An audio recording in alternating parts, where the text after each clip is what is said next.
autorité bi wax. autorité bi dafa leen ne da ngeen surseoir ba ñu xool les normes yëpp nga xam ne lépp jaar na sous toutes ses formes. Et le président Augustin c'est un juriste, c'est un avocat, vous oubliez ça aussi. Évidemment. Donc tout est encadré juridiquement. La ministre aussi elle est juriste de formation. Donc cela veut dire que quelque part. ñoom ñaar bokk nañu gis-gis. Et Augustin aussi ku jox cër kilifa la. Augustin mosuloo ko gis mu salfaañe wala wax wala kaddu boo xam wala def loo xam ni kilifa il a respecté c'est l'autorité c'est la personne morale. gars yi dañu bëgg ñu respecter 60 jours yi. yóbbu nañ ko ba septembre. comme ça léegi coow amatu fi parce que dañuy am na ñoo xam ne aussi ils cherchent parce que on est à 12 mois d'une élection l'élection c'est âge électif bi pour 2025 la. Ça c'est une élection d'information chaque année. La fédération day def une information une assemblée générale.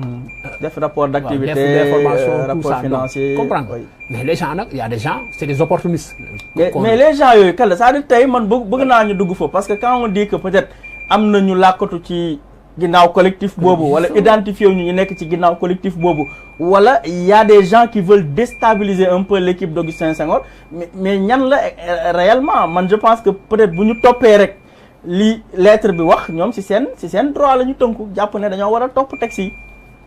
non xam nga tey par exemple xam nga quand tu vois par exemple les destinataires. on t'a dit la ligue de football professionnel la ligue amateur les ligues régionales les organes affiliés si amatul on te parle maintenant de fédération du sport scolaire universitaire.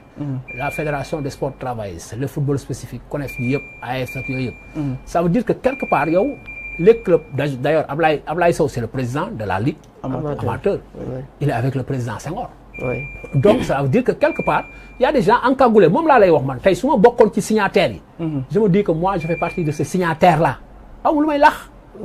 Parce que toi, tu contestes une chose. On est ensemble, Moustapha, Man, Yaw, Sané et Alain. On est ensemble. Moi, tant que ben affaire talk, et la preuve, Ablaye Cissé.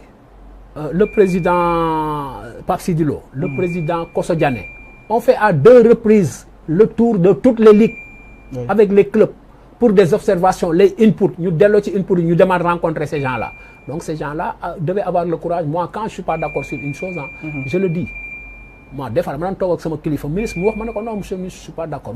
Je donne des arguments irréfutables qui me permettent, moi, au moins, d'avancer sur ma position. Maintenant le dernier mot revient à l'autorité bu ko neexee mu jël mais yow dañuy tënk benn affaire ñun ñëpp ñu toog d'accord que nga d'accord après je sors tu vas là-bas pour dire que non mais attends il faut être courageux. Le collectif c'est qui que les gens s'identifient. J'ai vu que le président par exemple Djamil Faye il avait écrit très tôt pour dire que les gens n'avaient pas respecté la réglementation de 60 jours pour les convocations lui il l'a fait. Il est courageux. Souvent, quand on est dans une année préélectorale, et souvent dans ce pays-là, nous avons que des opportunistes. Excusez-moi du terme, quoi. Des gens qui sont opportunistes. Il y a des gens qui n'étaient même pas avec ce régime-là, mais le régime qui est c'est des opportunistes. Sénégal, moi, bari opportuniste. Gëmuñu seen bopp. Nit da ngay gëm sa bopp nga gëm Yàlla. Nga am dignité. Dafa am solo ci dans la vie. Soo amulee dignité, tu n'as rien. Man ànduma ak yow, ànduma ak yow. Kii laa àndal, et je l'assume. Oui. Mais souvent, les gens, ils pensent que, si les gens pensent que le mouvement sportif peut être sous la coupole des politiques, ils se trompent. Ils se trompent. Politique, mënul dominer le mouvement associatif. Le mouvement associatif, c'est un mouvement très démocratique et qui est bien structuré. Et aujourd'hui, il y a les instances internationales qui nous regardent.